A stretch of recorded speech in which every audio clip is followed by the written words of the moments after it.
The first phone call Arthur Pendleton ever made in a crisis was to his mother. The last phone call she ever needed to make in hers was to him. That wasn't a coincidence. That was a bond forged over 62 years, built one ordinary act of devotion at a time. Eleanor Pendleton was not a complicated woman, nor did she need to be. She was the kind of mother who sat through every freezing Evanston Little League game in a battered folding chair she carried herself. The kind who packed his lunches long after he was old enough to be mortified by it, and who sat up waiting in the dim glow of the living room lamp every time he came home late. Not to discipline him, but because she simply couldn't close her eyes until she knew her son was safe. That was Eleanor. That was always her. Love wasn't a word she tossed around lightly. It was a daily, quiet practice, given endlessly without ever keeping score. So, one must understand, when Eleanor called Arthur at 7:15 on a biting, gray Wednesday morning and whispered that her chest felt like it was in a vice and her left arm wouldn't lift, he didn't hesitate. He didn't calculate. He didn't pause to weigh his options. 62 years of that woman's unconditional love does not produce a man who hesitates. It produces a man who moves, immediately, fiercely, and without condition. But what a lifetime of a mother's love doesn't prepare you for, is the person standing between you and the front door. The master bathroom was thick with warm steam and the cloying scent of imported lavender oil. It was a heavy and sweet fragrance that usually meant Vanessa was preparing for a day she deemed highly important. Today, that overwhelming scent hit Arthur like a physical blow, suffocating and entirely out of place against the sharp terror gripping his chest. He stood in the doorway, his phone still clutched tightly in his hand, his breathing shallow and rapid. Vanessa stood before the sprawling marble vanity, wrapped securely in her plush white robe. At 58 years old, she maintained her appearance with a ruthless and unyielding discipline. Her blonde hair was perfectly pinned back, and she was meticulously applying a layer of expensive serum to her neck, her pale eyes locked exclusively on her own reflection in the mirror. She did not turn when Arthur burst into the room. She merely paused, her perfectly sculpted eyebrows drawing together in a faint expression of distaste as the cold air from the hallway disturbed her warm sanctuary. Arthur tried to steady his voice. He needed to be perfectly clear. He needed to move immediately. "Vanessa," he said, the words tumbling out faster than usual. "My mother just called. She is having chest pains. Her left arm is completely numb. I need to get to her right now." Vanessa slowly lowered her hands. She finally turned to look at him, but her expression held absolutely no alarm. There was no widening of the eyes, no sudden gasp of concern, no instinct to comfort. There was only the cold and polished surface of a woman whose meticulously planned morning had just been rudely interrupted. Arthur waited for the customary reaction. He waited for his wife of 25 years to ask if Eleanor was okay, to offer to drive, to do anything that resembled basic human empathy. Instead, the silence stretched between them, thick and heavy, punctuated only by the soft and rhythmic dripping of the golden showerhead behind the glass door.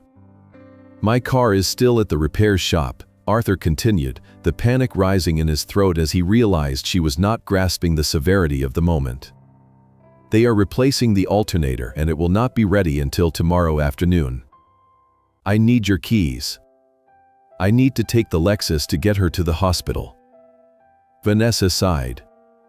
It was a long and dramatic sound that conveyed nothing but profound inconvenience. She leaned against the pristine counter, crossing her arms over her chest, effectively guarding her territory. "Arthur, do you have any idea what you are doing to my morning routine right now?" she asked, her tone entirely flat and devoid of emotion. "It is 7:15, Arthur pleaded, stepping further into the bathroom, feeling his dress shoes slipped slightly on the damp tile. "Vanessa, please. This is an absolute emergency." She sounded terrible. I have never heard her voice sound so thin and weak. Vanessa closed her eyes for a brief moment, breathing in the lavender air as if praying for patience from a higher power. She reached over and picked up a small silver beauty tool, beginning to massage her cheekbones with slow and deliberate strokes. "You burst in here, bringing all this frantic energy, and completely ruin the peaceful environment I need to start my day," she complained, her voice dropping into that chillingly calm register she usually reserved for dealing with difficult clients at her art gallery. Arthur stared at her, struggling to process the massive disconnect between his agonizing reality and her petty grievances. The woman who gave him life was currently sitting alone in a cold house with a failing heart, and his wife was only worried about her peaceful environment being disrupted. "I am not trying to ruin anything," Arthur said, keeping his hands open, silently begging her to understand the gravity of the situation. "I just need the keys to your car. You do not even have to come with me. I will go alone. Just tell me where the keys are." Vanessa stopped massaging her face. She placed the silver tool back onto the marble vanity with a sharp and decisive click that echoed loudly in the quiet room. She looked at Arthur, really looked at him, and what he saw in her eyes made the blood run absolutely cold in his veins. There was no warmth. There was no partnership. There was only a profound irritation that he dared to ask her to inconvenience herself for a woman she had always secretly viewed as a burden. She picked up a delicate towel and slowly wiped her hands, deliberately making him wait for an answer while precious seconds ticked away on his mother's life. The heavy rumble of an engine broke the morning silence exactly 3 minutes after the phone call ended. A faded red pickup truck swung around the corner and slowed to a halt at the curb in front of Arthur. Marcus Vance did not honk the horn. He simply unlocked the passenger door and gave a sharp nod through the glass. Arthur jogged down the frozen walkway and climbed inside. The heater was blasting, smelling faintly of stale coffee and old leather. "We are going to her place on Elm Street," Arthur said, buckling his seatbelt. His hands were beginning to tremble again now that he was no longer standing in front of his wife. Marcus shifted the truck into gear. "I know the house. Hang on tight." The drive took less than 5 minutes. Marcus navigated the icy suburban streets with the practiced calm of a man who had spent decades driving heavy fire engines through blizzard conditions. Arthur stared out the window, watching the familiar neighborhood blur past, his mind trapped in a terrifying loop of what he might find when he opened his mother's front door. When Marcus pulled into the driveway, Arthur was out of the truck before it had fully stopped. He used his spare key to unlock the heavy wooden door and burst into the foyer. "Mom," he called out, his voice cracking. "I am in the living room, Arthur." Her voice was incredibly frail, lacking its usual commanding timbre. Arthur rushed in and found Eleanor Pendleton sitting stiffly on the edge of her floral armchair. Even in the midst of a cardiac event, her fierce pride refused to let her appear defeated. She had managed to put on her good beige winter coat and carefully buttoned it up to her chin. Her silver hair was neatly combed, and her handbag was resting beside her on the cushion. But the illusion of control shattered when Arthur looked at her face. Her skin was the color of old parchment, coated in a fine sheen of cold sweat. She was gripping her left arm tightly against her chest, her breathing shallow and ragged. "We are here, Mom," Arthur said, dropping to his knees beside her chair. He wrapped his hands around her right hand. It felt as cold as ice. "Let us get you up." "I am sorry to be such a nuisance," she whispered, grimacing as Arthur gently helped her to her feet. "You are not a nuisance," Arthur replied firmly. "Marcus is outside with his truck. He is going to drive us to the hospital." Eleanor leaned heavily against her son as they walked slowly toward the door. When they stepped out into the freezing November air, Marcus was already there. He had opened the passenger door and was waiting to assist. He offered his strong arm to Eleanor, treating her with the utmost gentleness and respect. "Morning, Mrs. Pendleton," Marcus said softly. "Let us get you into the warmth." "Thank you, Marcus," Eleanor breathed out, her eyes tightly shut against a sudden wave of pain. "I hate to drag you out on such a cold morning." "It is my pleasure, ma'am," Marcus replied sincerely. He helped her climb into the spacious cab of the truck, ensuring she was comfortable before closing the door. Arthur slid into the back seat, leaning forward to keep his hands resting reassuringly on his mother's shoulders. Marcus got behind the wheel and immediately headed toward Evanston Hospital. The cab of the old truck was quiet, filled only with the hum of the tires on the asphalt and the forceful rush of the heater. Arthur looked at the back of Marcus's head, noting the graying hair and the thick neck of a man who had spent his life serving others. He thought about Vanessa, sitting in her pristine bathroom, surrounded by lavender mist and expensive serums, annoyed by the inconvenience of a dying woman. The contrast was so sharp it physically hurt his chest. A neighbor, a man bound to them by nothing more than a shared zip code, was currently driving his mother to the emergency room without a single complaint. His wife, a woman who had stood at an altar and promised to be a partner in sickness and in health, was busy planning her lunch menu and making sure her makeup was flawless. Arthur moved his hand from Eleanor's shoulder and reached over the seat to take her right hand again. She squeezed his fingers weakly. He looked at her small, wrinkled hand resting in his. These were the hands that had smoothed his hair when he had a fever as a child. These were the hands that had baked countless birthday cakes, clapped the loudest at his graduations, and held him tight when his father passed away. These hands had built his entire world. "You are doing great, Mom," Arthur whispered, fighting back the tears that threatened to blur his vision. "Just keep breathing. We are almost there." "I am not afraid, Arthur," Eleanor replied, her voice barely a murmur over the sound of the engine. He knew she meant it. Eleanor Pendleton possessed a formidable spirit that refused to cower before anything, not even her own mortality. But Arthur was afraid. He was terrified. For 62 years, she had been the only constant anchor in his life. The thought of losing her, especially on a morning when his own home had revealed itself to be a hollow shell, was entirely unbearable. He held on to her hand tighter, silently pouring every ounce of his love and gratitude into her frail fingers. He watched the gray waters of Lake Michigan appear on the horizon as they neared the hospital, the relentless waves crashing against the frozen shore. He realized that if his mother did not survive this morning, he would be completely alone in the world. He was technically married, yes. But sitting in the back of Marcus Vance's truck, holding on to the slipping lifeline of his mother, Arthur knew with absolute certainty that he had no wife. The faded red truck jerked to a halt right outside the glowing red emergency sign of Evanston Hospital. Before Marcus could even put the vehicle into park, the automatic glass doors slid open and a triage nurse was already stepping out with a wheelchair. Marcus jumped down from the driver's side and hurried to help Arthur ease his mother out of the cabin. The transition from the freezing November air to the chaotic warmth of the emergency room was jarring. The air inside smelled sharply of industrial bleach and rubbing alcohol, a harsh, clinical odor that instantly triggered a deep knot of anxiety in Arthur's stomach. Eleanor was quickly transferred to a rolling gurney. A team of medical professionals swarmed her, their voices calm but laced with urgent efficiency.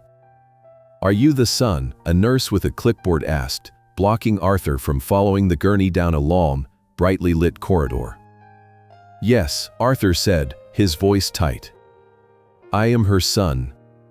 We need to get an electrocardiogram and run her enzyme levels immediately," the nurse explained gently but firmly. "Please wait in the reception area. The doctor will come find you as soon as she is stabilized." Arthur stood frozen, watching the beige coat disappear behind a set of heavy swinging doors. The sudden absence of his mother left him feeling entirely unmoored. Marcus placed a heavy, reassuring hand on Arthur's shoulder. "I will park the truck and wait out here," Marcus said quietly. "You go sit down." Arthur nodded numbly. He found his way to the waiting room, a desolate space filled with rigid plastic chairs and flickering fluorescent lights that cast a sickly pallor over everything. He collapsed into a chair in the corner, resting his elbows on his knees and burying his face in his hands. The adrenaline that had carried him from his house to the hospital began to recede, leaving behind a profound, aching exhaustion. Time lost all meaning. Every minute stretched into an agonizing eternity. Arthur stared at the scuffed linoleum floor, listening to the muffled announcements over the hospital intercom and the constant, rhythmic beeping of unseen machines. After the first hour passed, Arthur pulled his phone from his coat pocket. The screen was completely black. He tapped it, bringing it to life. There were 0 notifications. Not a single missed call. Not one text message. He stared at the blank screen, the cold reality of his situation settling over him like a heavy winter blanket. Vanessa knew exactly where he was. She knew his mother, the woman who had welcomed her into the family 25 years ago, was currently fighting for her life in an emergency room. Yet, she could not spare 10 seconds to type a message asking for an update. She was likely sitting at her Automart auction right now, sipping champagne and making polite conversation with wealthy investors, completely unbothered by the life or death crisis unfolding just a few miles away. During the second hour, the silence of his phone transformed from a painful disappointment into a striking revelation. For decades, Arthur had been the master of making excuses. He had justified Vanessa's selfishness as ambition. He had excused her coldness as a demand for perfection. He had convinced himself that their marriage was a delicate ecosystem that required him to constantly absorb the shocks to keep the peace. But sitting in that sterile waiting room, breathing in the smell of bleach she had found so deeply offensive, Arthur stopped lying to himself. He stripped away the layers of rationalization and examined his marriage under the harsh, unforgiving light of absolute truth. It was not a partnership. It was a parasitic relationship. Vanessa had spent 25 years making massive withdrawals from an emotional bank account she had never once deposited into. She demanded his time, his money, and his unwavering support, but the moment the tables turned, the moment he needed her to stand by his side in a crisis, she had simply stepped over him to continue her morning routine. By the time the third hour approached, the anger inside Arthur had burned itself out. What remained was a vast, quiet emptiness. He felt a strange sense of liberation. The invisible chains he had worn for a quarter of a century had snapped. The illusion of his home, his marriage, and his life with Vanessa had shattered completely, leaving behind a sharp and undeniable clarity. He did not feel the need to argue with her anymore.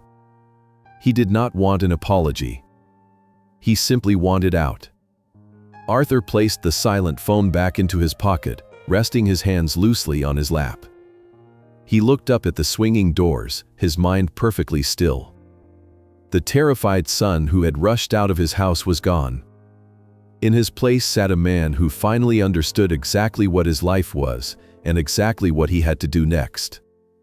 The heavy swinging doors finally pushed open. A tall doctor in pale blue scrubs walked into the waiting area, his expression tired but entirely calm. He scanned the sparse room and moved directly toward Arthur. "Mr. Pendleton," the doctor asked, keeping his voice low and measured. Arthur stood up immediately, his newly found composure threatening to fracture. "Yes. I am Arthur. How is my mother?" The doctor offered a small, reassuring nod.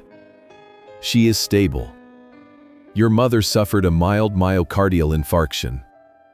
It was a warning shot, a localized cardiac event. Her body was telling her that her heart needs immediate intervention. We have administered medication to dissolve the blockage and regulate her rhythm.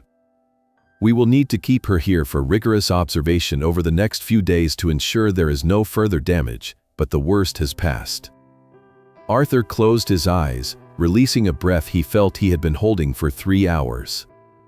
"Thank you," he whispered, the sheer relief washing over him in a profound wave. "Can I see her now?" "Give the nurses a few minutes to get her settled in the cardiac care unit," the doctor replied. "She is weak and heavily medicated, but she is fully conscious." She actually demanded to know if you were still waiting in the plastic chairs. Arthur managed a faint, watery smile. That sounds exactly like her. 10 minutes later, a nurse guided Arthur down a quiet, brightly lit corridor to room number 412. Arthur stepped inside cautiously. The room was dominated by the rhythmic hum and beeping of medical monitors. Eleanor Pendleton looked incredibly small amidst the crisp white hospital sheets. The aggressive beige winter coat had been replaced by a standard hospital gown. Wires snaked from under the fabric, connecting her fragile chest to the screens that tracked her every heartbeat. Despite the clinical setting and the profound physical trauma she had just endured, her silver hair remained remarkably neat, and her eyes retained their sharp, unmistakable intelligence. She turned her head slightly as Arthur approached the bed. "You came," she whispered. Her voice was raspy, stripped of its usual strength, but the two words carried an immense weight. "Of course I came, Mom," Arthur said, pulling a chair close to the bed and taking her right hand in both of his. "I will always come." Eleanor offered a faint smile, her fingers curling weakly around his. She rested in silence for several minutes, the steady beep of the heart monitor filling the quiet space between them. Arthur simply watched her breathe, feeling a profound sense of gratitude that he still had her. Then, Eleanor slowly turned her head and looked past Arthur. Her sharp eyes scanned the empty doorway, the vacant chair in the corner of the room, and finally rested on Arthur's solitary figure. The silence in the room shifted. It was no longer just the quiet of recovery. It was the heavy, expectant silence of a question that needed to be asked. "Where is Vanessa?" Eleanor asked softly. For 25 years, Arthur had been an expert at constructing elaborate shields to protect his wife from his mother's scrutiny and to protect his mother from his wife's indifference. He had spent decades smoothing over sharp edges, inventing excuses, and absorbing the blame for Vanessa's constant absences. He had always believed that maintaining the illusion of a happy family was his ultimate duty. But as he sat beside the hospital bed, looking at the woman who had nearly died that morning, the urge to lie completely vanished. The frozen clarity he had found in the waiting room remained perfectly intact. "She had an autumn contemporary art auction to attend at 10 o'clock, Arthur said, his voice completely level and devoid of any protective warmth. "And she has a mandatory lunch reservation with her gallery investors this afternoon." The words hung in the sterile air of the hospital room. There was no cushion to soften the blow. It was the brutal, unvarnished truth. Eleanor did not gasp. She did not raise her voice in indignation. She did not utter a single word of criticism about her daughter-in-law. She simply looked at Arthur, her expression entirely unreadable. For a long moment, the only sound was the mechanical breathing of the machines. Then, she slowly turned her gaze away from Arthur and looked out the large window next to her bed. The bare branches of the trees outside were shivering in the biting November wind against a backdrop of a gray, unforgiving sky. Arthur watched her profile. He saw the subtle tightening of her jaw and the way her eyes darkened with an absolute, chilling stillness.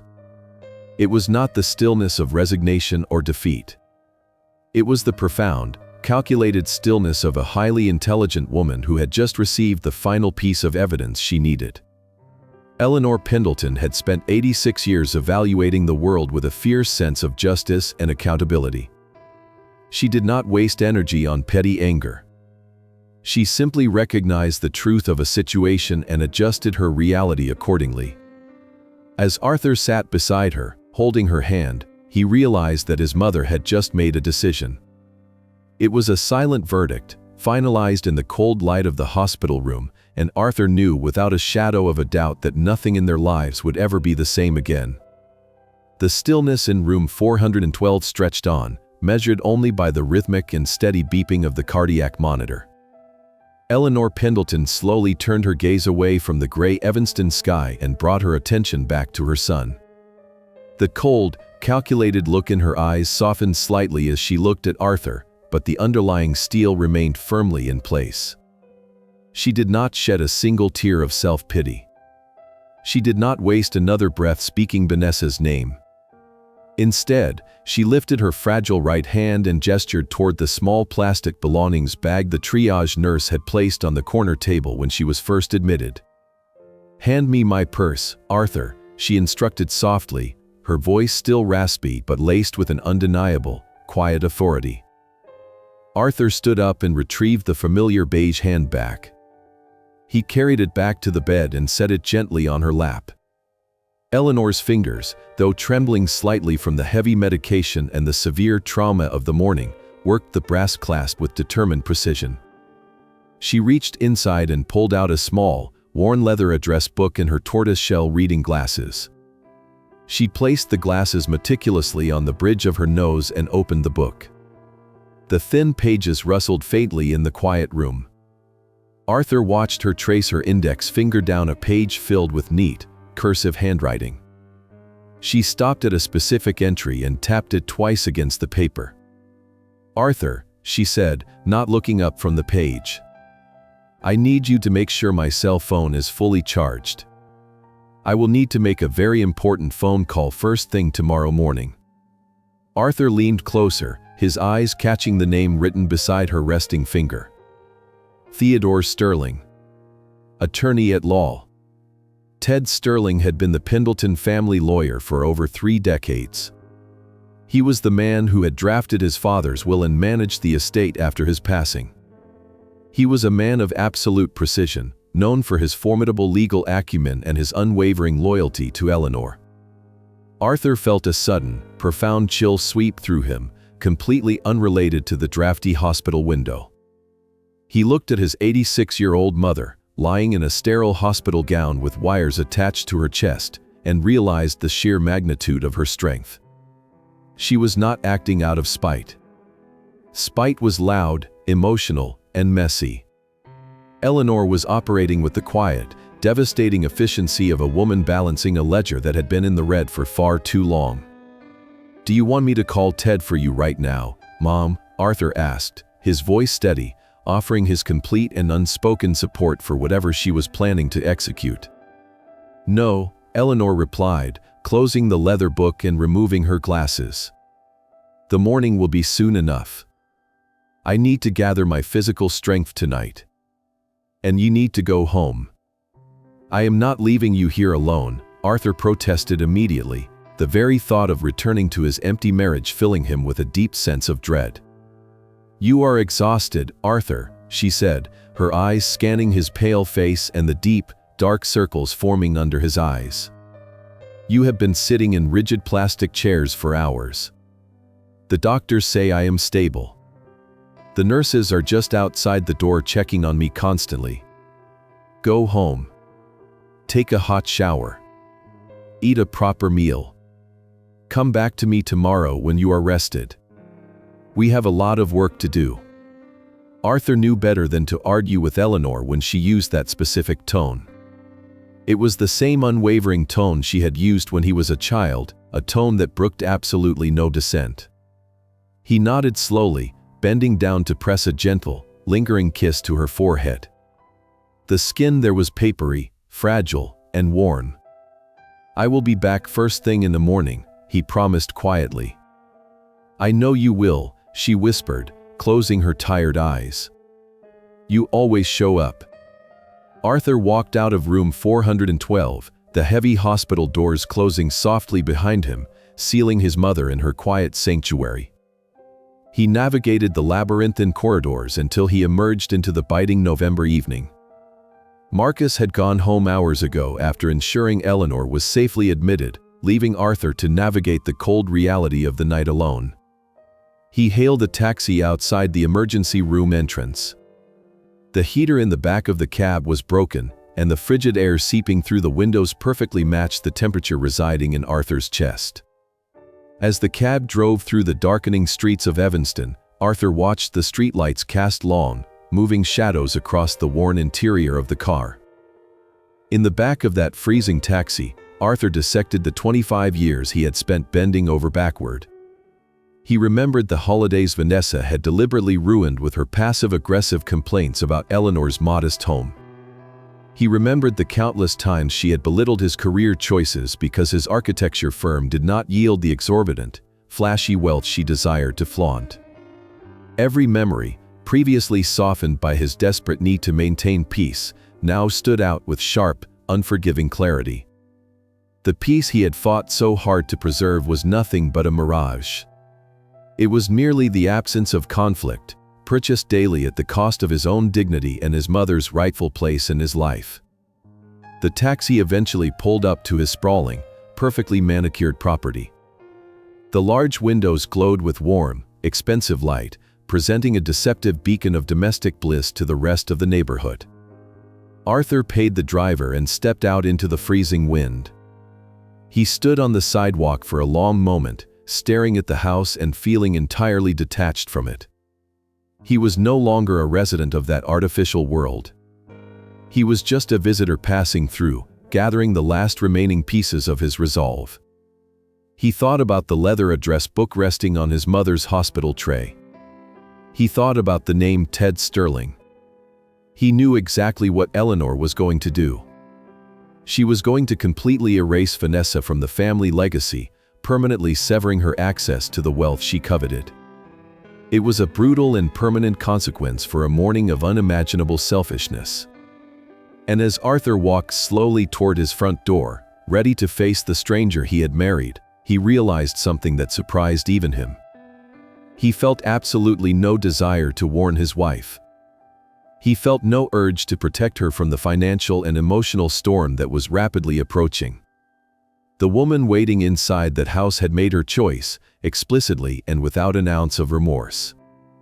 Now, the universe, in the form of an 86-year-old woman with a failing heart and an iron will, was about to make hers.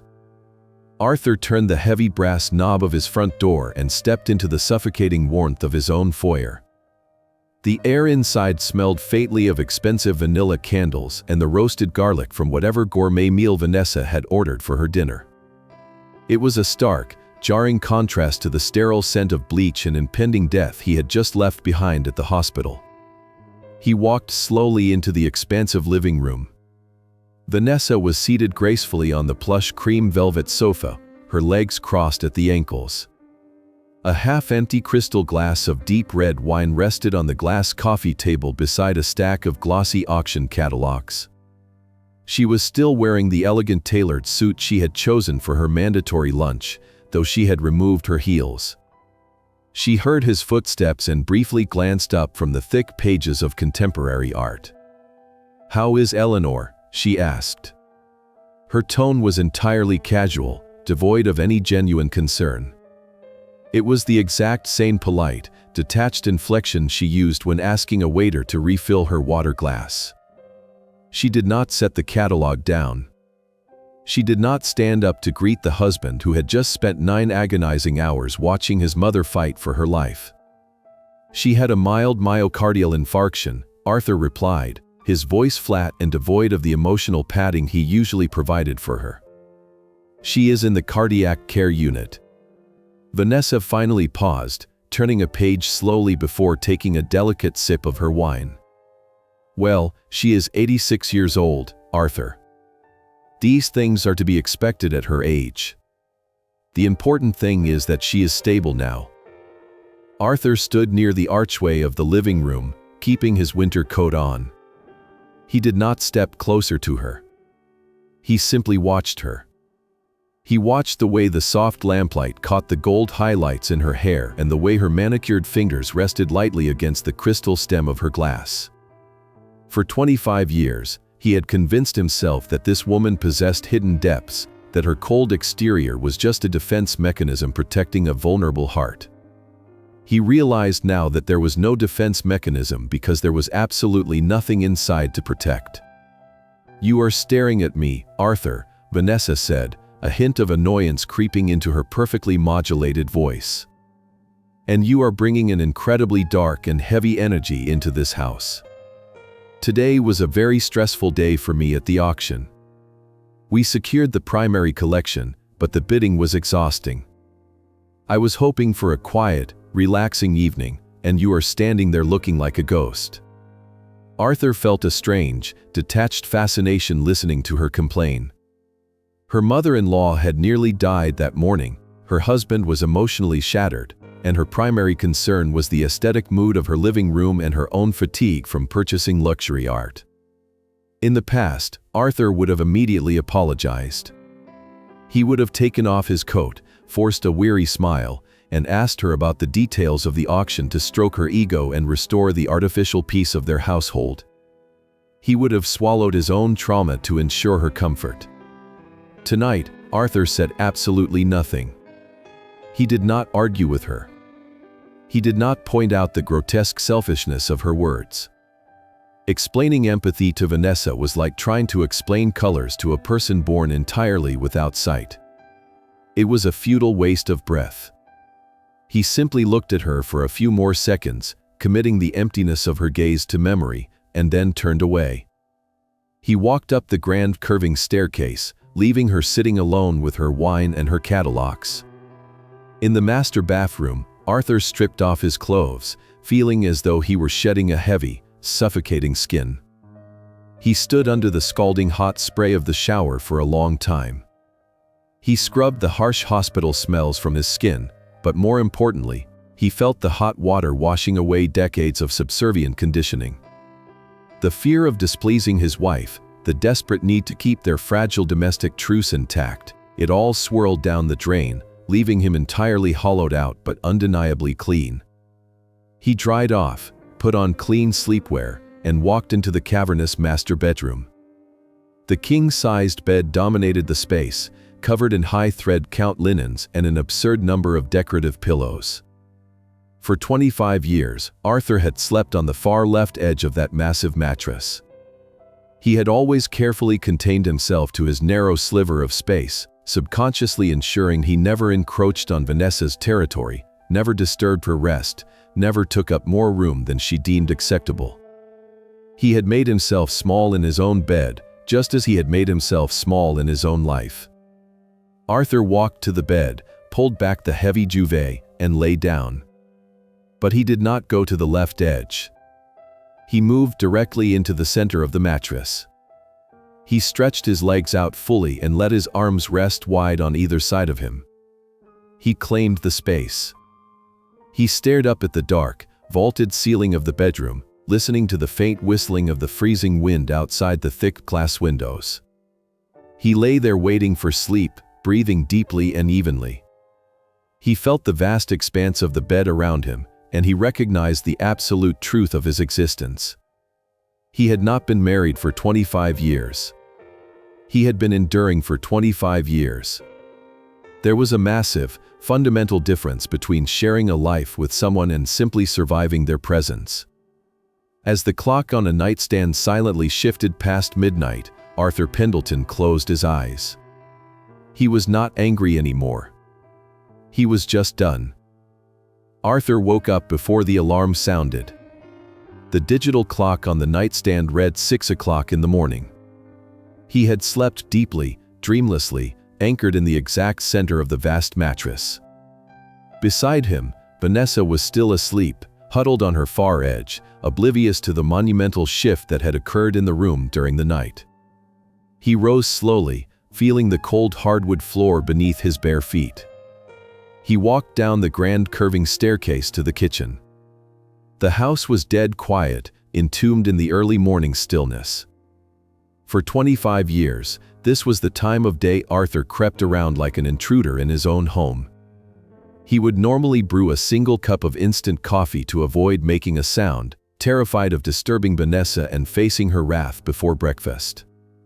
Today, Arthur walked directly to the heavy, professional-grade espresso machine sitting proudly on the marble counter.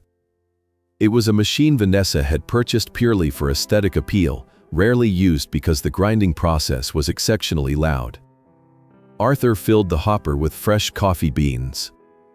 He did not check the time. He did not close the hallway door to muffle the sound. He simply pressed the activation button. The machine roared to life with a deafening, mechanical grinding sound that shattered the pristine silence of the house. It was a harsh and violent noise, tearing through the quiet elegance of the kitchen. Arthur stood perfectly still, watching the dark grounds fall into the filter, feeling the heavy vibration of the machine travel through the marble counter and into his hands. He did not feel a single ounce of guilt. He felt a profound, exhilarating sense of agency. He was on his second cup of dark, bitter coffee when he heard the heavy footsteps coming down the stairs. Vanessa appeared in a kitchen doorway, wearing a long silk robe tightly wrapped and tied at her waist. Her blonde hair was tousled, and her eyes were narrowed in a mixture of disbelief and intense irritation. She stared at the espresso machine and then snapped her icy gaze to Arthur, waiting for the frantic apology she had been conditioned to expect for over 2 decades. "Arthur, what on earth are you doing?" she demanded, her voice thick with sleep and vibrating with anger. "Do you have any idea what time it is? You woke me up from a deep sleep." Arthur took a slow, deliberate sip from his mug. He looked at her over the rim of the ceramic cup. He did not lower his gaze. He did not shuffle his feet or offer a stammering excuse about needing a strong caffeine fix after a long, traumatic night at the hospital. "I am making coffee, Vanessa," he stated simply. His voice was incredibly calm, entirely devoid of any defensive posture. With the industrial grinder, she snapped, stepping further into the kitchen, her bare feet slapping against the cold stone floor. "At this ungodly hour. You are being completely inconsiderate. I had an exhausting day yesterday at the gallery and I need my rest." Arthur set his mug down on the counter. The ceramic made a sharp clink against the polished stone. He turned his body to face her fully. He looked at her face, searching for any trace of the woman he thought he had married, but finding only a self-absorbed stranger annoyed by a minor household inconvenience. Her mother-in-law had nearly died yesterday, yet her only concern this morning was her interrupted sleep cycle. "You need your rest," Arthur repeated, tasting the sheer absurdity of the words on his tongue. He let the sentence hang in the cold air between them. He did not elaborate. He did not scream about his mother fighting for her life in a cardiac care unit. The time for explaining basic human decency to Vanessa had permanently passed. There was no longer a marriage to protect, so there was no longer a need to pretend. He picked up his heavy winter coat from the back of the kitchen chair and began to put it on. He slid his arms into the sleeves with methodical precision, completely ignoring her growing fury. "Where are you going now?" Vanessa asked, her irritation faltering slightly, replaced by a flicker of genuine confusion. This was not the script she knew. Arthur was supposed to grovel. He was supposed to try and soothe her temper, perhaps offer to make her breakfast to make amends for the noise. Instead, he was ignoring her completely, moving with a cold, deliberate purpose she had never seen in him before. "I am going to the hospital to see my mother," Arthur said, reaching into his pocket to ensure he had his car keys. His truck had been delivered to the driveway late last night by the mechanic. Vanessa crossed her arms over her chest, trying desperately to reassert her dominance over the situation. "Well, you could have at least waited until a reasonable hour. And you could have had the decency to keep quiet." Arthur stopped at the threshold of the kitchen. He turned his head and looked at her one final time before leaving the house. His eyes were completely empty, stripped of all the warmth, patience, and subservience that had defined his entire existence for 25 years. It was the look of a man staring at a blank, meaningless wall.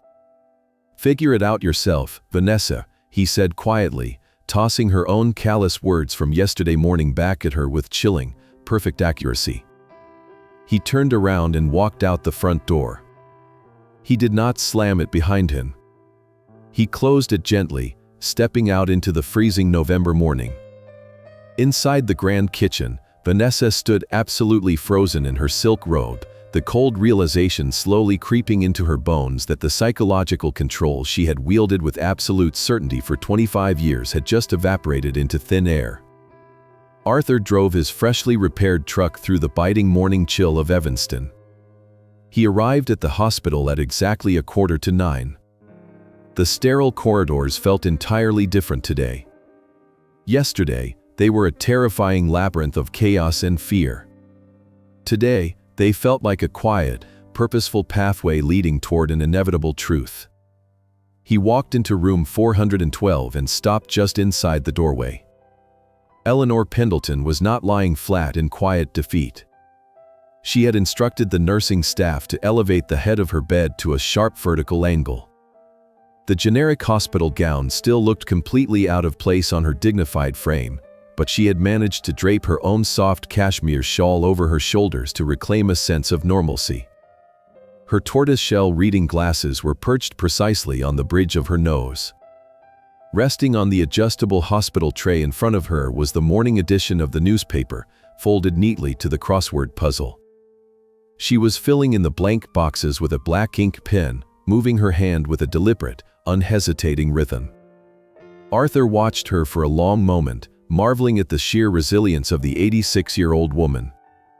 Her heart had nearly failed her 24 hours ago, yet here she was, dissecting complex vocabulary with the sharp focus of a seasoned academic. 7 letters, she murmured, not looking up from the page. A sudden and decisive change of course. Arthur stepped fully into the room and took the plastic visitor chair beside her bed. Reversal, he suggested quietly. Eleanor paused, counted the empty boxes with the tip of her pen, and then wrote the letters down in firm, dark strokes. "Perfect," she said, finally lowering the newspaper and looking at him. "You look much better today, Arthur. It appears you actually managed to sleep." "I did," Arthur replied, leaning back in the rigid chair. The defensive tension that had permanently resided in his shoulders for decades was entirely gone. "How are you feeling this morning, Mom?" Like a woman who has absolutely no time to waste lying in a hospital bed, Eleanor stated, taking off her glasses and placing them next to the pen. She folded the newspaper exactly in half and set it aside, clearing the tray table. The crossword puzzle was finished. It was time for the real work of the morning to begin. She reached for the cell phone Arthur had plugged into the wall charger the night before. She unplugged the cord and brought the device to her lap, her fingers hovering over the screen. "It is exactly 9 o'clock, Eleanor noted, checking the digital display. "Theodore will be sitting at his mahogany desk reading his morning briefs. It is the best time to catch him before his junior partners start bothering him with trivial matters." Arthur sat perfectly still. He felt the gravity in the small hospital room shift dramatically. He knew exactly what this phone call meant. He knew the devastating legal machinery his mother was about to set into motion. "Do you want me to step out into the hallway?" he asked, offering her the privacy to dismantle his wife's financial future. "Absolutely not," Eleanor commanded, her voice steady and echoing with an undeniable maternal authority. "You will sit right there. This concerns you more than anyone else in the world."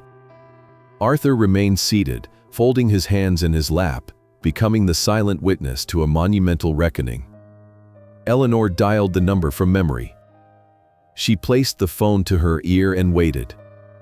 It only rang twice before the line connected to the senior partner of the most prestigious law firm in the county. "Theodore," Eleanor said, her voice carrying a crisp, unwavering clarity that entirely masked the fact she was calling from a cardiac care unit. "It is Eleanor Pendleton." There was a brief pause on the other end, likely filled with polite pleasantries from the veteran attorney who had managed the Pendleton estate for over 30 years. "I appreciate the warm sentiment, Theodore, but we need to dispense with the small talk this morning," Eleanor continued, her tone polite but strictly business. "I am currently admitted at Evanston Hospital. I experienced a localized cardiac event yesterday morning." She listened for a few seconds, waving her hand dismissively at whatever sympathetic shock Ted Sterling was expressing through the speaker.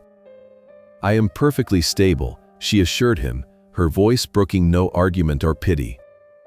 "The doctors assure me my mind is entirely unaffected, which is exactly why I am calling you right now. I need you to come to my hospital room today. Room 412. I require you to bring my complete estate portfolio, the family trust documents, and a blank addendum for my last will and testament." Arthur watched his mother's face closely. There was no malice in her expression, no vindictive pleasure in what she was doing. She looked like a judge delivering a necessary, albeit severe, sentence. She was executing a clinical correction of a terrible investment. "I have some fundamental restructuring to execute," Eleanor told the lawyer. "Certain dependencies have proven themselves entirely unreliable, and I will not allow the legacy my husband and I spent a lifetime building to fall into hands that lack basic human decency. I have very specific, non-negotiable changes to make regarding the primary beneficiary contingencies." She listened quietly as Ted confirmed his immediate availability, recognizing the absolute resolve in his oldest client's voice. 2 o'clock this afternoon will be perfectly acceptable, Eleanor concluded. "My son Arthur will be present as well. I expect you to have the paperwork ready for my immediate signature." "Thank you, Theodore."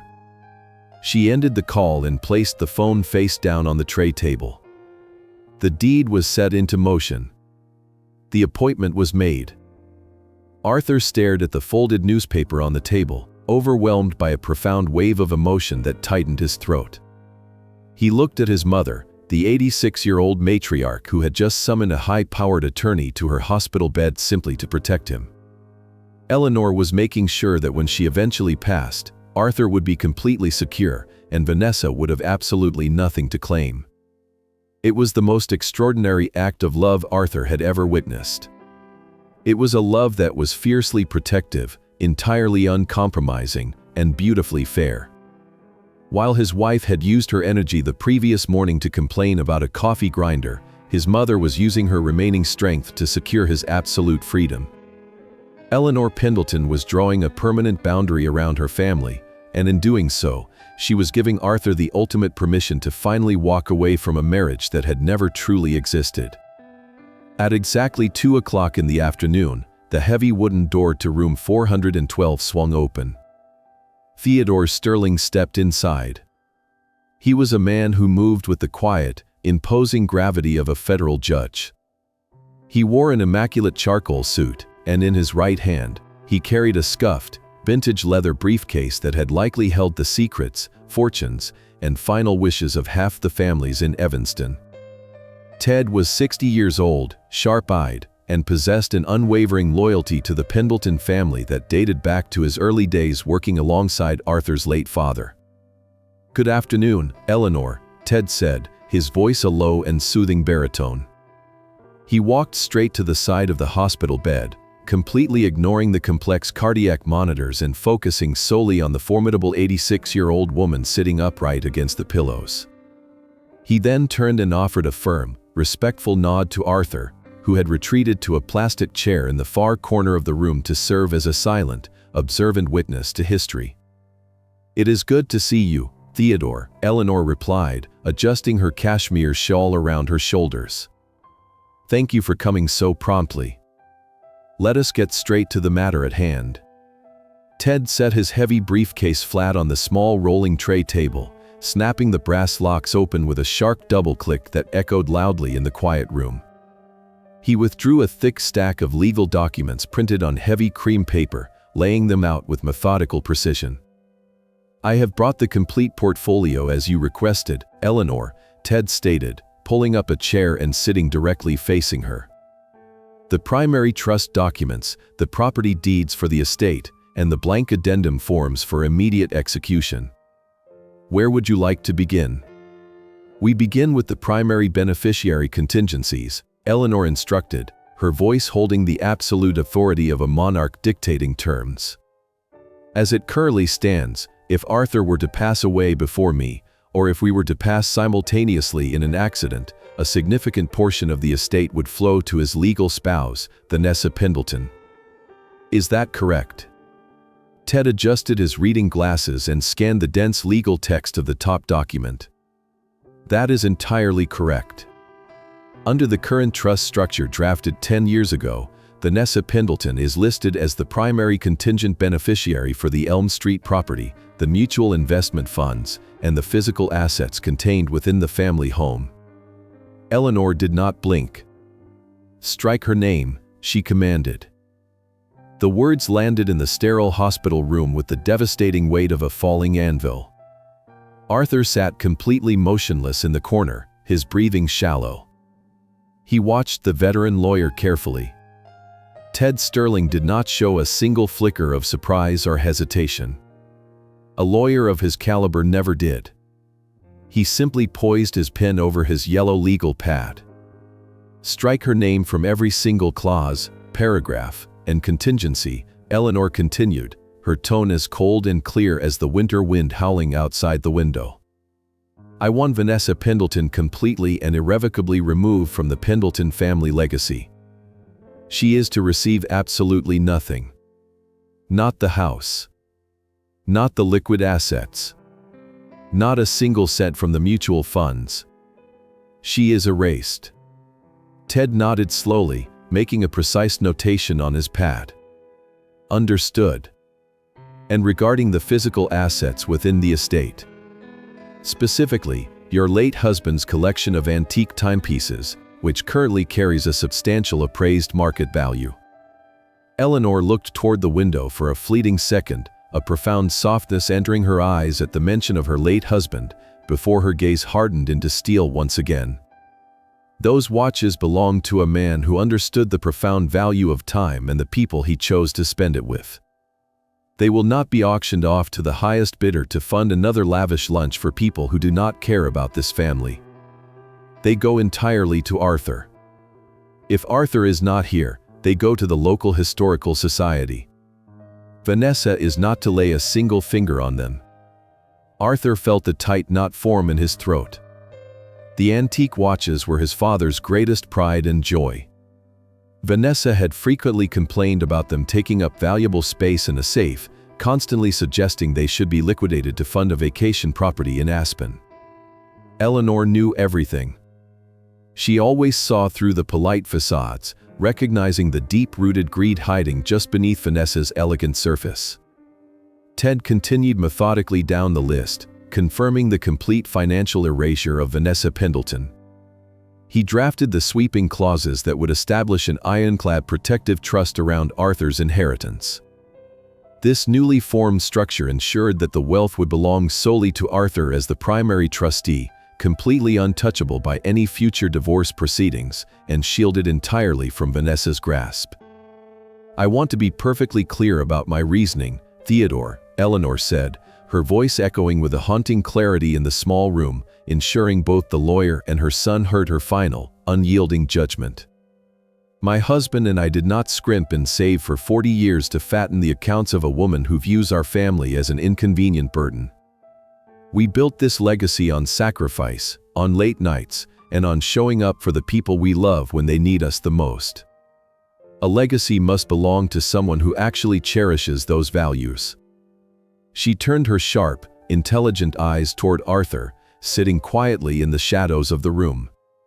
"It belongs to someone who drops everything without hesitation when they are called," Eleanor stated softly, her voice filled with immense pride.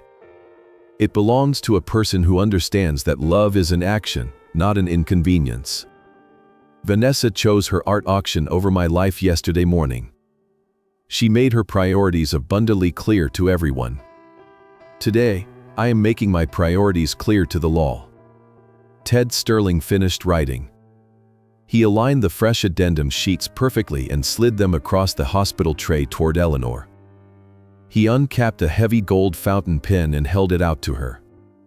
"Sign right here, Eleanor," Ted instructed gently, pointing to the bottom line of the thick cream paper.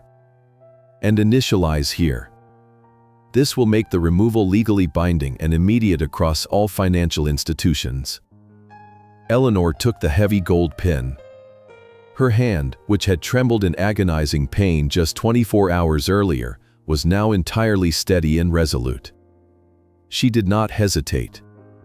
She did not pause to weigh the consequences of her actions or pity the woman she was disinheriting.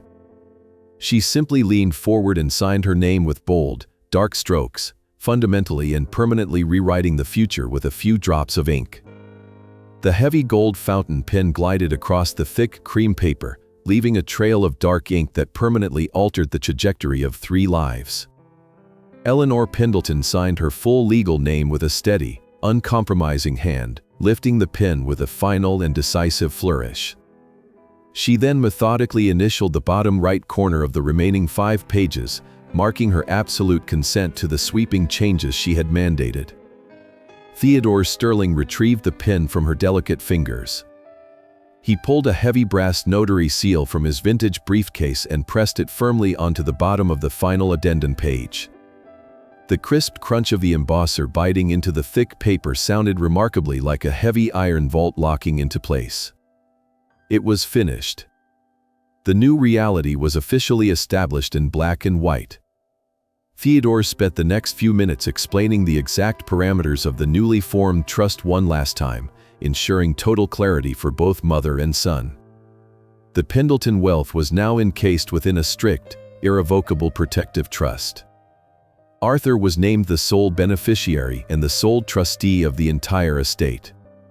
The legal language was meticulously drafted and brutally specific. It classified the entirety of the inheritance as non-marital property, insulating it with an impenetrable legal shield. Should Arthur ever seek a dissolution of his marriage, Vanessa would have absolutely no legal standing to claim a single penny of the family fortune. She could not petition for the sprawling, million-dollar house on Elm Street, she could not access the high-yield mutual funds, and she could certainly never lay her greedy hands on the priceless antique timepieces. Arthur sat quietly in his corner chair, absorbing the monumental weight of what had just transpired in a span of less than 45 minutes. Somewhere in downtown Chicago, Vanessa was likely finishing her luxurious lunch with her gallery investors. She was probably sipping sparkling water and discussing contemporary brushstrokes, entirely oblivious to the fact that the golden parachute she had silently counted on for 25 years had just been incinerated. She believed she held all the power in their marriage. She truly believed she could treat her husband and his dying mother with absolute disdain without ever facing a tangible consequence. She was profoundly and permanently mistaken. Theodore Sterling meticulously gathered the signed documents, tapping their edges against the hospital tray to align them perfectly. He slid the heavy papers into a thick manila envelope and placed the envelope back into his scuffed leather briefcase. He secured the brass clasps, the dual clicks signaling the official end of the business proceeding. He looked at Eleanor, his expression filled with a deep, professional reverence. He promised to file the paperwork with the county clerk the very next morning, though he assured her the signatures and the notary seal made the intent legally binding immediately. Eleanor offered a faint nod, sinking back against the stiff hospital pillows. The adrenaline required for the task was clearly fading, leaving behind the profound exhaustion of her failing heart. However, her silver eyes remained bright, clear, and entirely at peace. She had successfully secured her bloodline and protected her son from a predator disguised as a wife. Theodore picked up his heavy briefcase and turned toward the door. As he passed the plastic chair in the corner, he stopped completely. He looked down at Arthur, offering a firm, heavy hand. Arthur stood up and met the lawyer's grasp. The handshake was solid, a silent and powerful transmission of understanding between two men who recognized the extraordinary nature of the woman resting in the bed. Theodore leaned in slightly, keeping his voice to a low, gravelly murmur so as not to disturb Eleanor, who had just closed her eyes to rest. "Arthur," Theodore whispered, his sharp eyes flicking toward the hospital bed for a brief second before returning to meet Arthur's gaze. "I have been practicing law in this county for more than 30 years. I have sat across the table from ruthless corporate titans, brilliant judges and incredibly cunning politicians. But I tell you this with absolute certainty. Your mother is the most formidable, clear-sighted person I have ever had the privilege to represent. She sees the world exactly as it is, and she absolutely refuses to let fools dismantle what good people have built. Arthur held the veteran lawyer's gaze, feeling a sudden surge of overwhelming pride swell in his chest.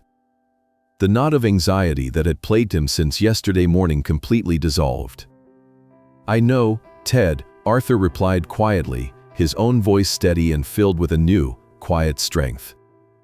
"I have always known. But seeing it today, seeing exactly what she is willing to do to protect me, it changes everything." Theodore offered a final, understanding nod. He squeezed Arthur's hand once more, a silent gesture of masculine solidarity, and quietly slipped out of the hospital room. The heavy wooden door closed softly behind him, sealing the room in a peaceful silence. Arthur stood alone in the quiet space, the rhythmic beeping of the cardiac monitor providing a steady, reassuring soundtrack. He looked at his mother, resting peacefully under the thin white hospital blanket. She had given him his life 62 years ago, and today, from a clinical bed in the cardiac care unit, she had given him his life back a second time. The invisible, suffocating chains of his miserable marriage had not just been broken, they had been completely obliterated by the rule of law. The absolute truth was written in ink, stamped with a brass seal, and locked inside a leather briefcase. Arthur Pendleton finally had the armor he needed to face the impending storm, and for the first time in 25 years, he felt completely and utterly invincible. Friday morning arrived in Evanston with a brilliant, freezing clarity. The gray clouds that had choked the sky for the past 2 days finally broke, allowing sharp rays of winter sunlight to reflect off the icy surface of Lake Michigan. Inside Evanston Hospital, the atmosphere in room 412 was bustling with the quiet efficiency of a discharge. Eleanor Pendleton was fully dressed in her beige winter coat, her silver hair meticulously combed. She looked slightly paler than usual, but the formidable iron posture had returned. A young nurse entered the room pushing a mandatory hospital wheelchair, wearing a bright, professional smile. "Hospital policy dictates that I must wheel you down to the exit doors, Mrs. Pendleton," the nurse announced cheerfully. Eleanor looked at the metal contraption and then back at the nurse, her expression perfectly composed. "I appreciate your adherence to the rules, my dear," she replied smoothly. "However, I suffered a localized cardiac event, not the loss of my legs. I am perfectly capable of walking to my son's vehicle." The nurse hesitated, looking toward Arthur for support. Arthur simply smiled and offered a small shrug. When Eleanor Pendleton made a declaration, hospital policies politely stepped aside. Arthur offered his arm, and together, mother and son walked slowly down the long corridor, completely bypassing the empty wheelchair. They moved at a measured pace, the rhythmic tap of Eleanor's sensible shoes echoing against the polished linoleum. They passed the very same waiting area where Arthur had sat in agonizing silence just 48 hours prior, completely abandoned by the woman who was supposed to be his life partner. The memory felt like it belonged to a different lifetime. They emerged through the automatic glass doors into the biting November cold. Arthur's freshly repaired truck was idling at the curb, the heater running full blast to warm the cabin. He opened the passenger door and gently assisted his mother into the seat, making sure the seatbelt was secure across her chest. Just as he closed her door and began walking around the front grille of the truck to the driver's side, the heavy silence of the morning was shattered by a violent, continuous buzzing deep inside his coat pocket. Arthur paused, his hand resting on the cold metal door handle. The vibration stopped for a fraction of a second, only to immediately resume with a frantic, desperate rhythm. He pulled the cell phone out. The bright screen illuminated the frosted air, displaying Vanessa's name in bold letters. It was an incoming call. Then a missed call notification. Then another incoming call immediately following the first. While Eleanor was carefully buttoning her coat in the warmth of the truck, a massive invisible bomb had just detonated several miles away in a pristine, million-dollar house. At exactly 9 o'clock that morning, the automated administrative systems of the Pendleton Primary Wealth Management Institution had processed the legal addendums filed by Theodore Sterling. Standard financial protocol required an automated electronic notification to be dispatched to any party removed from a high-value trust structure. Vanessa Pendleton had likely been sitting at her sprawling marble kitchen island, wearing her silk robe, leisurely scrolling through her emails while sipping her morning espresso. She would have seen the official crest of the wealth management firm in her inbox. She would have opened the message, expecting a routine quarterly statement showing the massive mutual funds she viewed as her ultimate safety net. Instead, she was met with cold, sterile corporate text confirming her immediate and total removal as a contingent beneficiary from the Pendleton Family Trust. The dense legal jargon boiled down to a singular, terrifying reality. She had been entirely cut out. The Grand Elm Street property, the liquid assets, the antique collections, every single financial parachute she had silently counted on to fund her luxurious future had vanished in a matter of seconds. The realization must have hit her like a physical strike to the chest. The absolute panic, the sudden, staggering loss of control, the terrifying consequence of her callousness arriving without warning. Arthur looked down at the glowing screen in his hand. Call number 4 transitioned to a missed call, instantly becoming call number 5. The phone vibrated so intensely it felt alive, radiating the sheer desperation of the woman on the other end. She was losing her mind. Her meticulously constructed world of wealth and entitlement was collapsing around her, and she was frantically trying to reach the very husband she had told to figure it out himself. Arthur felt absolutely no pity. He felt no urge to answer the phone and listen to her panicked demands or her sudden, fabricated apologies. He simply pressed the small button on the side of the device, silencing the ringer entirely. He slipped the dark screen back into his heavy coat pocket, cutting off her access to him just as legally and permanently as his mother had cut off her access to the family wealth. He opened the driver's side door and climbed into the warm cabin of the truck. He looked over at Eleanor, who was gazing peacefully out the window at the morning sunlight. She had not noticed the frantic buzzing, or if she had, she chose not to acknowledge it. "Ready to go home, Mom?" Arthur asked, his voice steady and completely unburdened. Eleanor turned to him and offered a small, knowing smile. "Take me home, Arthur." He shifted the truck into drive and pulled away from the hospital curb, leaving the incoming calls to ring endlessly into the void. The drive to Elm Street was quiet, accompanied only by the hum of the heater and the steady, rhythmic vibration of the cell phone continuing its silent, desperate plea from the depths of Arthur's heavy coat pocket. He did not reach for it. He let the frantic calls bounce off the invisible armor he had constructed, focusing entirely on the road and the precious cargo sitting beside him. The Pendleton family home sat at the end of a quiet cul-de-sac. It was a sturdy, 2-story brick colonial that had weathered decades of brutal Chicago winters without ever losing its fundamental warmth. The large oak tree in the front yard stood bare against the November sky, its roots deeply entrenched in the frozen soil, much like the memories woven into the very foundation of the house.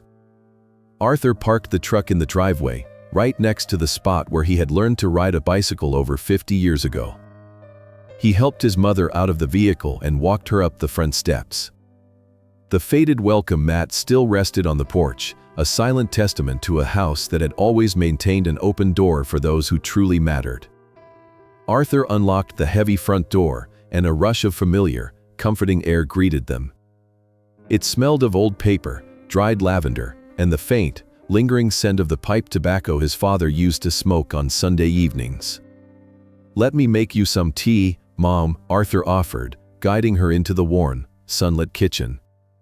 Eleanor did not protest. She took off her beige coat and settled into her usual wooden chair at the head of the long oak table. This was the same table where Arthur had struggled through his high school algebra homework, The same table where his parents had meticulously balanced their checkbooks, and the same table where Eleanor had sat in dignified silence the morning after her husband passed away. Arthur moved around the kitchen with practiced ease. He filled the kettle, placed it on the stove, and retrieved a box of chamomile tea from the pantry. He knew exactly how she liked it. Steeped for precisely 4 minutes, no more, no less, with a small silver spoon resting on the saucer. The mundane, domestic act of preparing the tea felt incredibly grounding after the turbulent chaos of the past 2 days. He brought the steaming ceramic mug to the table and set it gently in front of her. He took the chair adjacent to hers, wrapping his hands around his own mug of plain hot water just to absorb the heat. The kitchen was peaceful. The only sound was the rhythmic ticking of the antique grandfather clock in the hallway.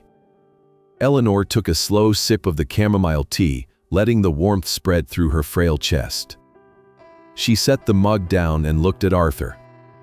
Her silver eyes were remarkably clear, stripped of any residual fatigue from the hospital stay. She reached across the smooth oak table and covered Arthur's hand with both of hers. Her hands were small, deeply lined with age, but they still radiated the same fierce, protective warmth that had anchored him his entire life. "I need you to listen to me very carefully, Arthur," she said, her voice soft but carrying an immense, undeniable weight. "I am listening, Mom," Arthur replied, keeping his gaze locked on hers. "What I did yesterday afternoon with Theodore," Eleanor began, her tone perfectly even, "I did not do it out of vengeance. Vengeance is a petty emotion for people who lack clarity. I did not do it to punish Vanessa for her abhorrent behavior." She paused, squeezing his hand slightly to ensure he understood the absolute truth of her words. "I did it because it was the precise and accurate thing to do," she continued. "Your father and I built a life together. We sacrificed our own comforts so that the legacy we left behind would mean something profound.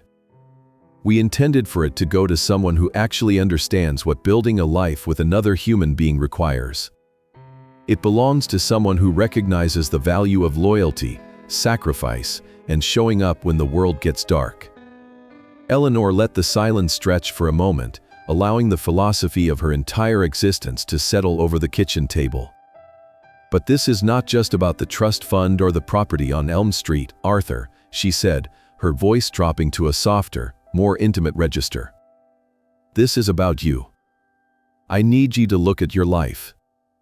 I need you to ask yourself if you are truly happy, or if you are simply managing your own misery to avoid rocking the boat."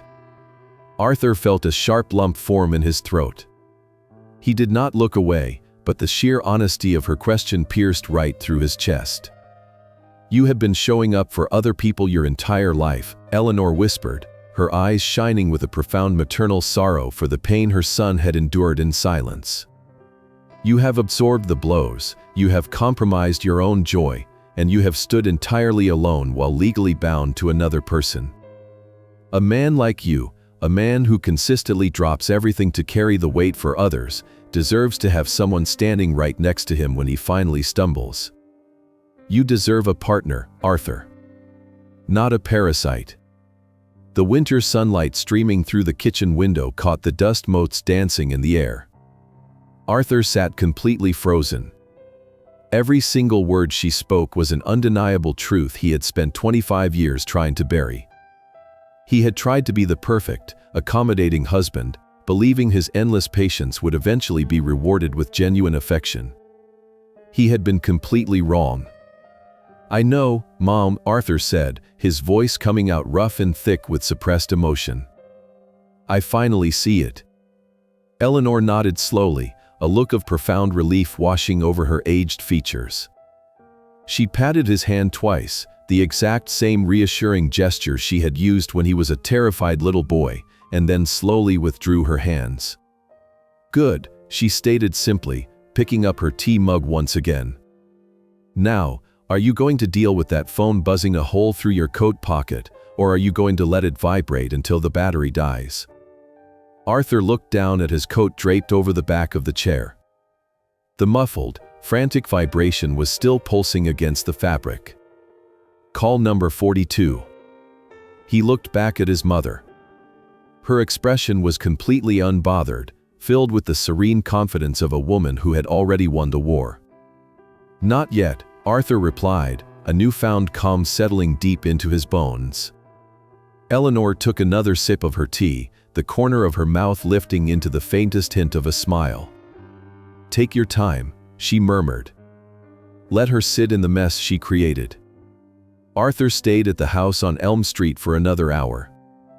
He made sure the refrigerator was stocked, checked the thermostat, and reviewed her new medication schedule. When he finally stood up to leave, he felt a profound sense of closure. The terrified son who had scrambled out of his own home 2 days ago was dead. The man walking out the front door of the Pendleton house was entirely awake, heavily armed with the truth, and absolutely ready to face the ruins of his marriage. Arthur left the warm sanctuary of Elm Street just after 1 o'clock in the afternoon. The drive back to his own sprawling property felt entirely different than it had for the past 25 years. He was no longer a man returning to a battlefield where he was perpetually surrendering. He pulled his truck into the wide, paved driveway and turned off the engine. He finally reached into his heavy winter coat pocket and pulled out his cell phone. The screen was completely cluttered with notifications. There were 47 missed calls. 47 desperate attempts by a woman who had suddenly discovered that her actions carried monumental, irreversible consequences. He stared at the number for a brief moment, feeling absolutely nothing but a cold, clinical validation. He put the phone back into his pocket and walked up the front steps. When Arthur pushed the heavy mahogany door open, the chaotic energy inside the house hit him instantly. Vanessa was pacing frantically in the center of the grand foyer. The immaculate, composed gallery manager who had coldly dismissed him yesterday morning was completely gone. In her place stood a woman unraveling at the seams. She was still wearing the silk robe from the morning, but it was haphazardly tied. Her perfectly pinned blonde hair was disheveled, strands falling wildly around her pale face. In her trembling right hand, she clutched her cell phone like a lifeline. Arthur stepped inside and quietly closed the door behind him. The click of the lock sounded like a gunshot in a tense silence. Vanessa snapped her head toward him, her eyes wide and raw with a terror he had never seen before. She practically lunged forward, stopping just a few feet away from him. "Where have you been?" she demanded, her voice shrill and breaking at the edges. "I have been calling you for hours. Did you know about this?" "Tell me you did not know about this, Arthur." Arthur did not take off his winter coat. He stood his ground, observing her manic state with the detached interest of a scientist looking at a foreign specimen. He did not ask her what she was talking about.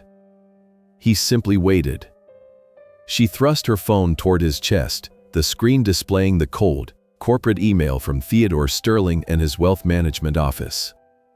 "They sent me a legal notification," Vanessa gasped, tears of pure, unadulterated panic welling in her eyes. "It says I have been entirely removed.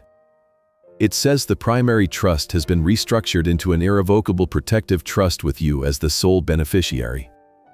The Elm Street house, the investment accounts, your father and his antique watches, everything. Arthur, it says I am entitled to absolutely nothing." "I know exactly what it says," Arthur replied quietly. His voice was steady, devoid of any anger or sympathy. "I was sitting in the hospital room when she signed the papers." The color completely drained from Vanessa's face. Her trembling intensified, and her elegant facade shattered into a million irreparable pieces. She pressed her free hand to her mouth, letting out a choked, desperate sob. "You let her do this," she cried out, stepping closer, her tone shifting violently from accusation to frantic pleading. "You just sat there and let that spiteful old woman cut me out of my own future. After 25 years of marriage, Arthur. You are supposed to protect me." Arthur felt a dark, humorless laugh echoed deep inside his chest. The absolute audacity of her statement was staggering. She was invoking the sanctity of their 25-year marriage, a marriage she had treated as a disposable convenience just 24 hours ago. "You want to talk about protection?" Arthur asked, his voice remaining dangerously low.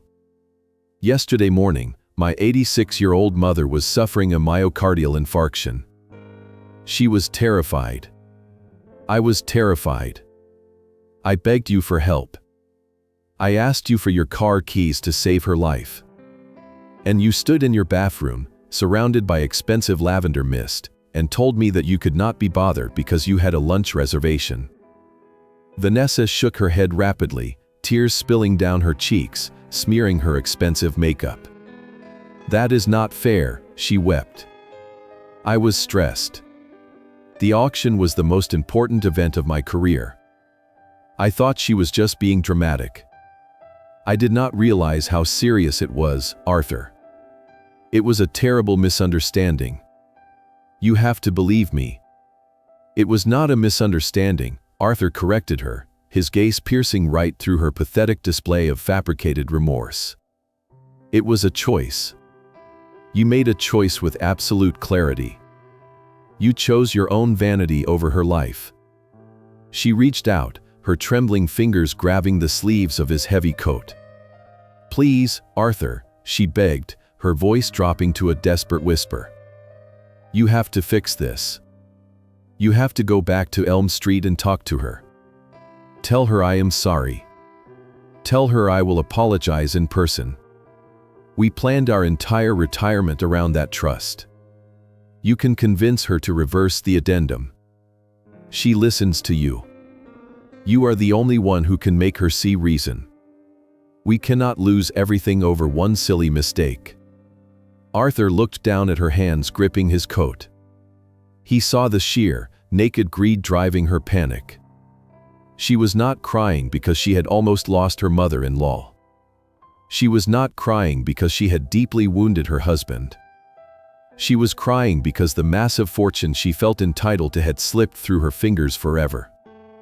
The fear in her eyes was not about losing him. It was exclusively about losing the money. He did not pull away. He simply stood there, an immovable wall, letting her exhaust her frantic pleas. He let her feel the full, crushing weight of the silence that followed. For 25 years, he would have surrendered to these tears.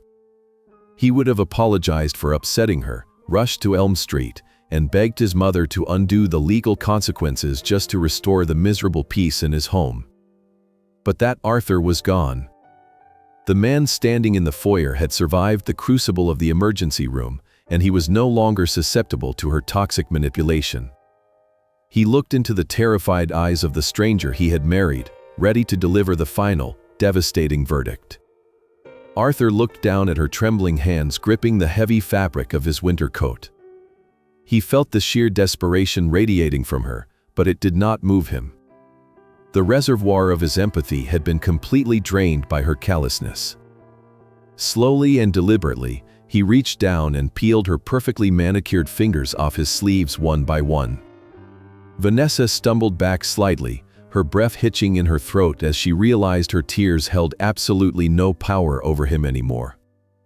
"She made a decision, Vanessa," Arthur said, his voice dropping into a register of absolute, terrifying calm. "She made it clearly, deliberately, and without asking for anyone's permission. Just like you made your decision on Wednesday morning." "Arthur, please, do not do this," she sobbed, clutching her arms around her silk robe. "My mother spent 86 years showing up," Arthur continued, his words slicing through her panicked pleas like a sharpened blade. "She showed up for my father, she showed up for me, and she showed up for every person she has ever loved. She has never once chosen a restaurant over someone who needed her. She simply stopped expecting everyone else to do the same." He took a step back, looking at the hollow shell of the woman he had tried to love for 25 years. "Figure it out yourself, Vanessa." He turned his back on her and walked toward the grand curving staircase.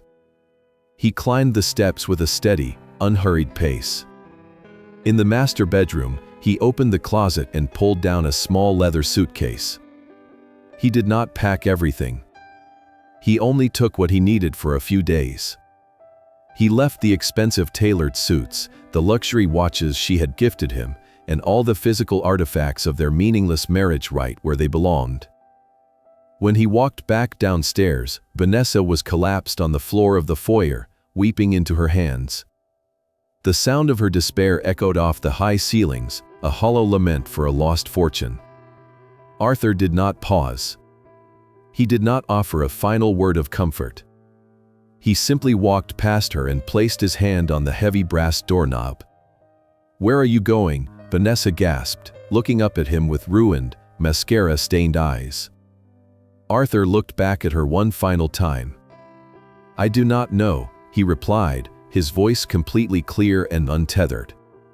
"But I am no longer staying here." He opened the heavy door and stepped outside. He closed it behind him with a soft, final click. The biting November wind blowing off Lake Michigan hit his face immediately. It was freezing, sharp, and brilliantly honest. Arthur stood on the porch and took a deep breath, filling his lungs with the cold air. For the first time in 25 years, he felt a profound, unmistakable sense of absolute freedom. The endurance test of his life was finally over, and a beautiful, quiet peace settled deep into his bones. The story of Arthur and his mother teaches us a profound lesson about the true currency of life. Love and loyalty are not merely words spoken at an altar or written in a greeting card. They are actions. They are the quiet, steady choices we make to show up for the people who need us, especially when it is inconvenient.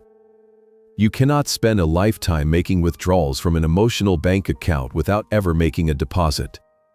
True wealth is not measured by mutual funds, grand houses, or antique collections.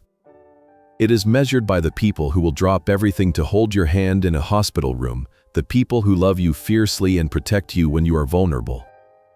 How did this story make you feel? Has there ever been a moment in your own life where a crisis revealed the absolute truth about the people around you? How did you find the strength to walk away from a situation that was draining your soul? We truly want to hear from you. Please share your experiences and your deepest feelings in the comments section below. We read every single one of them, and your stories inspire our entire community to find their own courage. If this story touched your heart, please help our channel grow. Hit that like button, share this video with your friends and family, and make sure you subscribe to our channel so you never miss out on the daily stories we bring to you. We have so many more emotional, traumatic, and inspiring tales to share with you every single day. We want to take a moment to wish everyone watching this video abundant good health, a joyful life, and absolute peace every single day. Take care of yourselves and the people who truly love you.